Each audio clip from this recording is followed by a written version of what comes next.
hello, everyone, and thank you for joining me for Roofing Contractors Best of Success podcast show, and welcome to Legal Insights.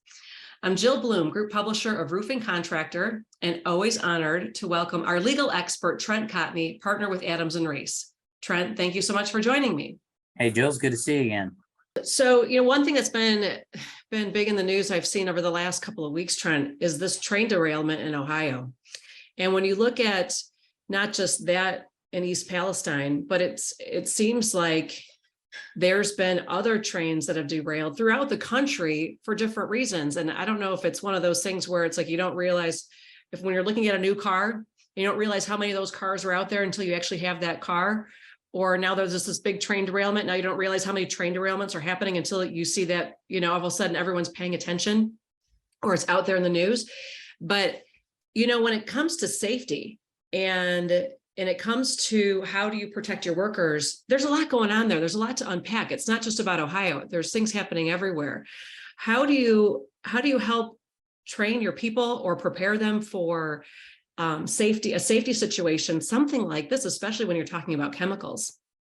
Yeah, and it's, you raise a real interesting point, Jill, because, railroad safety is very robust. There are, more rules for railroad safety than there probably are for, fall protection and construction. So there exists a wide body of rules and regulations that, have been around for quite some time. I do think that we're seeing some systemic problems with our transportation system. I think some of it is outdated rails and outdated equipment that's being used. Some of it could be lack of training. But one time is an aberration. You start seeing derailment after derailment. It's a big issue. What concerns me the most with, the East Palestine derailment is the chemicals in there are absolutely horrible.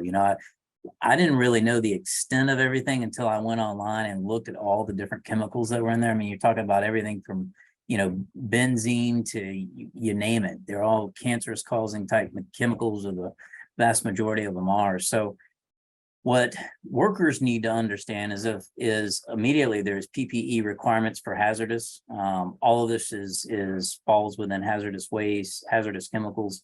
There's enhanced PPE, which includes things like respirators, things of that nature. Be very, very careful about how you dispose of stuff, how you touch it. The other thing that causes me a lot of concern is the general public and the impact on waterways.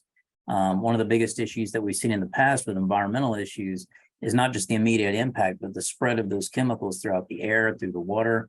And it's going to impact just a huge radius. I mean, Jill, you and I were talking, what's the radius they're talking about that it's going to affect? Well, it was a 200-mile radius originally, but that's just for air. But when you look at downstream from the rivers that are impacted, it goes all the way down to the Gulf. Yeah, absolutely. It also continues west across Ohio. Yeah, and what's interesting is some of these chemicals are used in construction. One of them, vinyl chloride, that's used to create PVC. So some of these materials probably did or would have ended up in, construction type materials.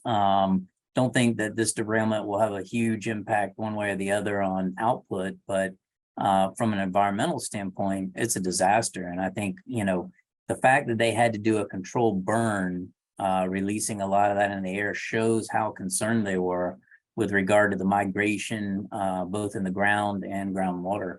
So, very, devastating. I don't think there's enough news on it right now. It is a big, big deal. And this should be a wake-up call.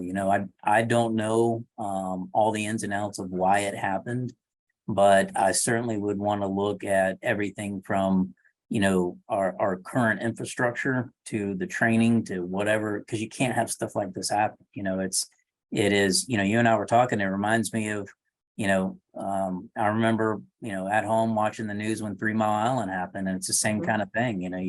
You see this disaster kind of take place, and all you can do is watch it. So I anticipate you're going to see a lot more regulation come out after this accident.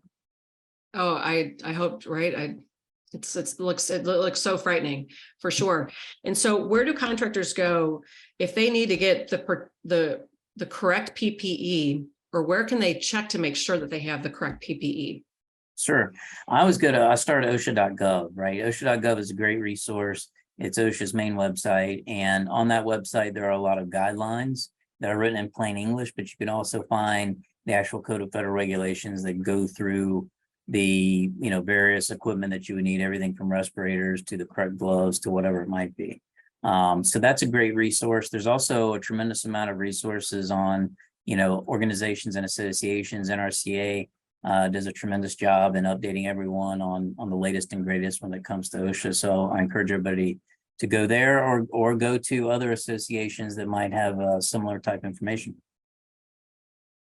Sounds great, Trent. Well, thank you so much for that insight. And if anybody has any questions for you, how can they reach you? Sure. They can always reach out to me, trent.cotney@arlaw.com. Sounds great. And if anybody has any questions for us, it's roofingcontractor.com, wconline.com, or buildingenclosureonline.com. And while you're there, make sure you sign up for all our free e-newsletters, our website, our e-magazines, so you can always stay up to date on all the important legal information that we talk to Trent about all the time here. So, but most importantly, goodness, stay safe and healthy. And we can't wait to talk to you soon. Thanks again, Trent. Thank you.